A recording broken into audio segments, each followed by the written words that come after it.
Hello everybody, welcome to Also Rusty Buckets. Real quick before we get into this one, the video I uploaded today on my main channel, I had a lot of people tell me it did not show up in their sub box, and people who had noties on did not get it. So if you have not watched it already, it's about super teams and how the Nets can both be a super team and it still be the case where the Lakers are the title favorite, if that makes sense. Go watch the video for more context, I suppose. But if you haven't seen that one or it didn't pop up, go check it out. Anyways, today was one of those days where I watched a lot of games but didn't watch all of them, and or not all of them, but all of the games that I did watch. So I think I watched one full game. The rest of it, I didn't even keep track of it, but there were some that were halves, some that were three quarters, some that were just the fourth quarter, I think. But regardless, I watched 1, 2, 3, 4, 5 games today. So Hawks versus Kings, Bucks versus Wizards, Timberwolves versus Blazers, Mavericks versus Nuggets, and Pacers versus Suns. Yeah. No editing. Enjoy that burp. So first was Hawks versus Kings. This was one of the full games that I watched. Well, actually, I didn't watch half of the fourth quarter because it was the Hawks had a pretty sizable lead. But this game started off, the Hawks were not making shit. I believe half or 90% of the way through the first quarter, with 2 minutes left or something like that, they had 14 or so points, and then they just flipped a switch. They went from down double digits to up double digits in I feel like 5 minutes max. That could be inaccurate, but Trae Young was starting to make shots. He was doing the foul baiting thing, which he is so good at. I hope he doesn't become one. I hope he doesn't become reliant on that, because I can't stand that, and I also can't stand it in general because I think foul baiting is horrible for the game. But he is very good at it. There isn't really too many notes that I had to put for this one. It was a pretty standard game. I mean, this is one of those cases where both of these teams performed at pretty much the standard that I expect them to. The Hawks actually not. Fuck. they passed us and the Bulls in the standings. Actually, I think they were already past them in the standings. I hate life. That was a sad realization. But yeah, this is a pretty standard game. I mean, De'Aaron Fox played well. Rashawn Holmes had a better game than I realized he had. Tyrese Haliburton, I also had a note in here. I wish he would be a little bit more aggressive looking for his shot. He's the biggest thing about him early in his career was he doesn't make any mistakes, but there's some stuff he could do that might lead to a mistake that it's almost like he's afraid to do. It could also work out well, making a risky pass sometimes is good, taking a difficult shot sometimes is good, and he doesn't really do that. He's amazing as a rookie, but he could definitely be a little bit more aggressive. Also, 24 minutes in this one, he should be playing more than that. But for the Hawks on this one, Clint Capella had an amazing game. There was one play where Trae had a really nice pass to him, but he got a good contest at the basket. He threw it up, but then immediately followed back with a putback dunk. That was gorgeous. Also, Clint Capella. I say this every time I talk about the Hawks. He is so important to that team. He's honestly probably consistently their second best player because John Collins has been disappointing this year. But yeah, that's that game. There wasn't too much to say about that one. Bucks versus Wizards. This is the one where I watched a quarter and a half, the fourth and half of the third quarter. The Wizards were in this one. I put at the start, can the Wizards make the playoffs? Because it was looking like they might actually win this one, and then they lost. So I think they can, though. I know they're pretty damn deep into the standings. Let me pull it up to see how deep. Jesus, yeah, they are 14-23. They have a big hill to climb up from, so probably not. That's unfortunate, man, because they're starting to figure it out. In their last 10, they are 4-6, which is that's not good enough to really make the surge. You have to be close to perfect. So I guess that's not. Yeah, that's unfortunate for the Wizards. But anyways, Denny Avdia, he's not being utilized properly. He's so much stuff with him being a spot up shooter. And I don't think Scott Brooks knows what he's doing with him. Also, I don't think Scott Brooks knows what he's doing, period. The Wizards' center position, kind of rough because Thomas Bryant is out. Robin Lopez is okay.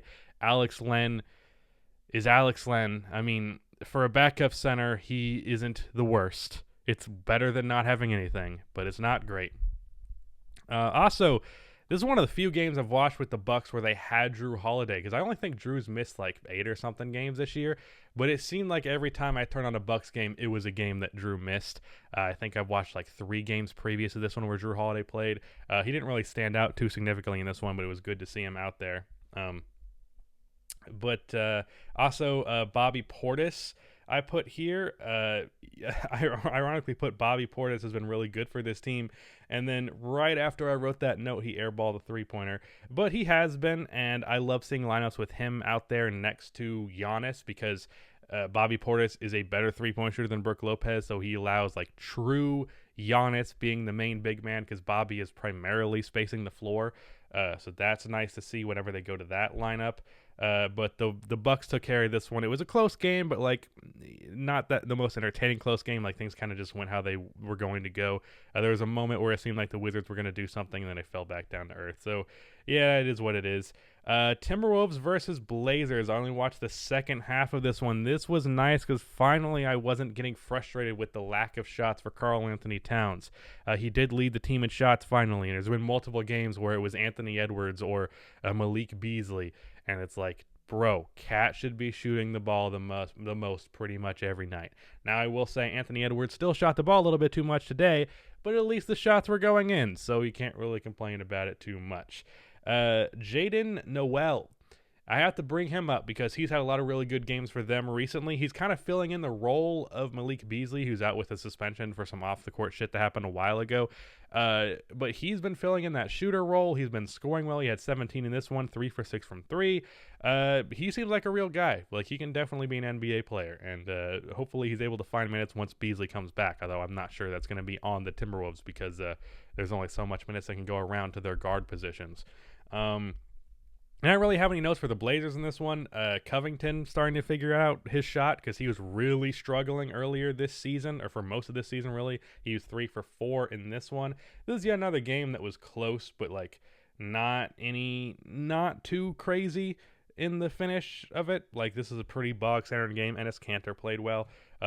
Carmelo Anthony continues to have these really impressive games off of the bench where it seems like he's playing like prime Melo. He had 26 in this one. But once again, like not too much to say, and I know I'm saying that a lot, but like pretty much all these games up until these last two, I didn't really have too much of a focus on anything, like strongly. So what I was really focused on was Pacers versus Suns because Caris LeVert was making his debut for the Pacers, and I wanted to see how that would go. So he didn't have a good first game back, I'll just say that right out of the gate, but there's reasons to be optimistic. Of course, there was some rust. What I will say that's nice to have early is that he was not afraid to put shots up. Now, some of these shots were like maybe not the most well-advised shots in the world, as you know tends to happen. But he was aggressive, which is good. He wasn't being timid, but he was 5 for 14, didn't make a three-pointer, got to the line a little bit, which is good. And then was most disappointing was that the playmaking really wasn't a thing. Though to be fair, in the situation he's in now, Sabonis and Brogdon are both really good playmakers. Sabonis had a triple-double here with 10 assists, so the ability to the opportunity to play make is not as much there. He's going to have to do more off-ball stuff than I think he was previously in Brooklyn. Not this year, but the year previous in Brooklyn when Kyrie was out for most of the season and he was just kind of doing stuff. But yeah, Caris not great in this one. He hit a couple of mid-range shots. He had a nice drive. I think he got assisted on a cut play. But for the most part, he was a little rusty. That's not a pun, just because I'm saying it. He did have a little bit of moments where he looks slow. Caris is not the most athletic player in the world, to say the least, but he's not like slow. And there were some moments where I'm like, he looks a step slow here. Like if he wasn't recovering from injury, he wouldn't have like botched that play there. Like he was just a step behind for that play to really work. So that's unfortunate. But you know, first game back, it's gonna be not amazing all the time. So I expect it to work. I was anticipating titling this like the real winners of the James Harden trade or something like that. After he would have a great performance. Didn't do that, even though with Victor Oladipo playing as bad as he is, I think Caris LeVert is just still a win for the Pacers. I'll save that title for when he has a good game.